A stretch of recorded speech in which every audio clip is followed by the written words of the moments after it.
Well, working out here, you couldn't ask for a better place to work. It's pretty hard to have a bad day. But ranching is a tough way to make a living. I mean, we all make a living. I can't say as we make any money, but our reward is to be able to work in a landscape like this.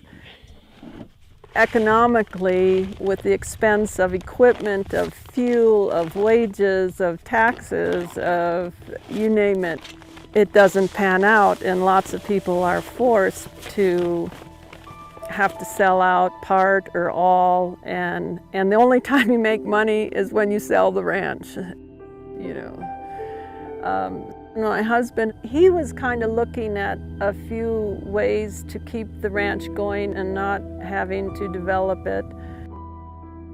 But then after he died, I was thinking of selling it. It was just kind of a, you know, a lot to think about. My sister and I own this ranch, and it's a ranch that our grandparents homesteaded in the early part of the 1900s. Neither my sister nor myself had any children. And so we were getting to the age where we needed to decide what we wanted to do with this land. And what we did not want to see for the future for this ranch was a land subdivided and turned into housing and developed. And we are in a difficult situation in agriculture because the economy of agriculture does not keep up with the rate of inflation of the things that we need to produce our food. And how do we keep from going broke? And conservation easements, I believe, are a viable option for some families to continue ranching. Conservation easements are incredibly important tool to use in not only preserving land available for ranching and agriculture, but also for the myriad of wildlife species that occur. We've got pronghorn antelope, moose, mule deer, elk, sage grouse, and all the other sagebrush obligate species that depend on the sagebrush ecosystem for their well-being. And a lot of it's at threat. And so every time we can conserve any large, vast, intact chunk of land for these species, it's a win-win for wildlife and our population as a whole. Our ranch does have wildlife value. We are in critical mule deer winter range, year-long range for moose, antelope. You know, there's sage grouse on our lands, and actually there's several leks along that western face.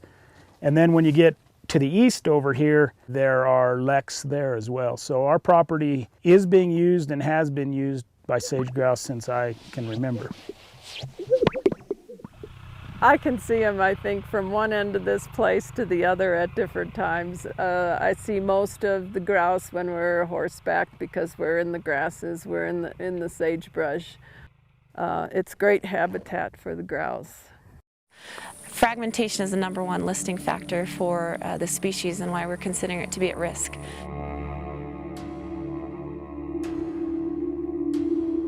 To see all the development around here was an inspiration just to not do any major development on it. So we created a conservation project, including the conservation easements, that would protect this landscape and protect it both for agriculture and wildlife. With the help of my neighbor, Albert, it just kind of started snowballing, and it just became a project that I think is pretty extraordinary. Between the two of us, we enrolled 19,000 acres, more or less, in a conservation easement.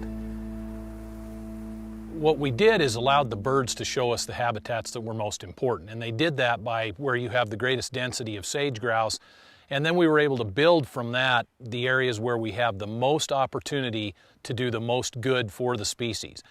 And you take this area in Sublette County, in the southern part of the county where we are, the northern part where Albert and Maggie are, and you can start to expand out from one effort to another. So now you have birds in Sublette County that can connect to birds in Fremont County. You have birds in Fremont County that can connect to birds in Natrona County, and it takes it to a statewide scale.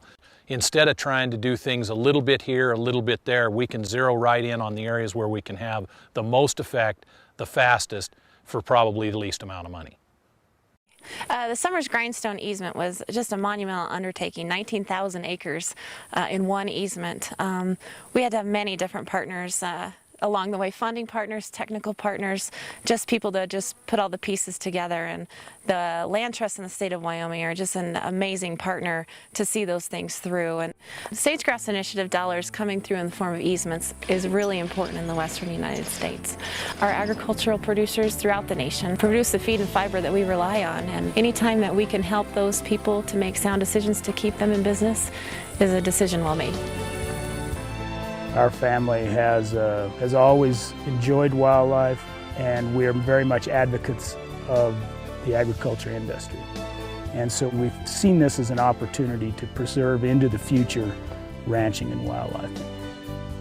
I think the real comforting thought for me is that when I'm gone, this place will still stay a ranch and will still be a haven for wildlife and be protected.